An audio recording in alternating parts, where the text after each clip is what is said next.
I'm putting the mic down. We're not going to actually use the microphone, so we'll leave it here, but just in case there's a lot of ambient noise, which I'm told occasionally there might be a boom and a bang, so we might use this as backup.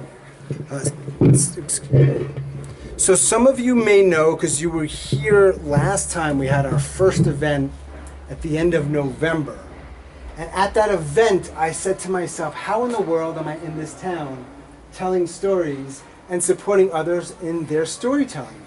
And I want to share with you that in March of 2020, I was at my computer and I just started a thing where I started talking to people on Zoom about story stuff because it's something I really like to do. And I met a woman named Rana Levy and she became part of my group. Rana's in Brooklyn, I'm in North Carolina, and more people started coming. And at some point, Rana says to me, I got a really good friend, I'm going to go visit. I say, really cool, where does she live?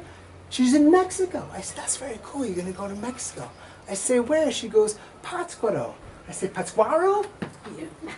She says, no, Pátzcuaro. I said, what the hell is Pátzcuaro? She said, it's near Morelia. I said, what's Morelia? What are you talking about? There's Mexico, obviously a gringo, fair, right? That's fine. But Rana comes down here and they do a show with her friend and a few other people and she meets this lovely woman who's here and she's smiling and maybe she's getting a little red in the face. That's the goal. She got a unique laugh and her name is Carolyn, and Carolyn gets really involved in the storytelling too. I really like this stuff. So Rana then tells me, hey Sean, when I go back to New York, when we get back to our Zoom meetings, which we have a couple times a week, I'm going to invite this woman named Carolyn, who I met in Mexico. I say, not so fast. Not anybody can just join this group. This is kind of a bit of an exclusive VIP group. She goes, trust me, she's good. And there she is. The next Monday, perhaps it was, she's there. She says hello, but doesn't say much. But as the weeks go on, she starts talking more and telling more and sharing more and giving feedback. Now, Carolyn's not telling a story tonight, I don't think. There's no chance. Okay, just so we're clear. But at some point during the next year, Rana tells me, hey Sean, I'm going back to Pátzcuaro. I'm going to see my friend. I'm going to see Carolyn. I say, great, have a good time. That sounds fantastic. That place near Morelia? Yeah, that one. Do you want to come with us? I said, I don't think that's possible. It's not really realistic. I've got my life here in Chapel Hill, North Carolina. I've got obligations. They say, well, you can tell a story, maybe teach a workshop. I'm like, done, I'm there.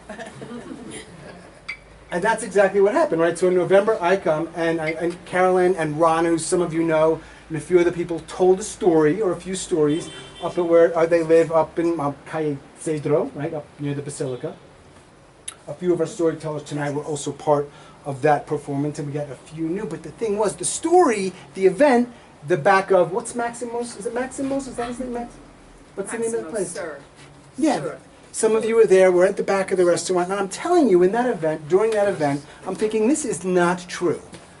That this bald, Jewish, gringo, New York transplanted to North Carolina guy is in Pátzcuaro telling stories and helping people with their stories. It was like mind-blowing to me. Trust me, I'm going to stop talking soon. We're going to introduce our first storyteller.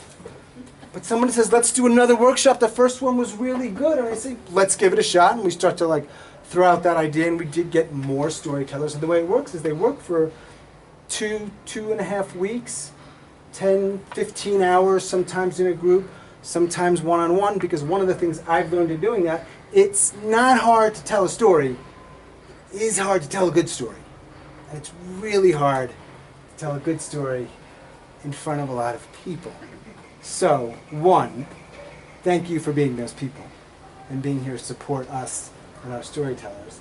And two, thank you to our storytellers who have worked their asses off to do their best to make stories that are from the heart, that are hopefully compelling and relatable and memorable. I will say no more. There will be a total of 6 storytellers. The only thing I ask of you is to just listen as best you can and enjoy. And with that,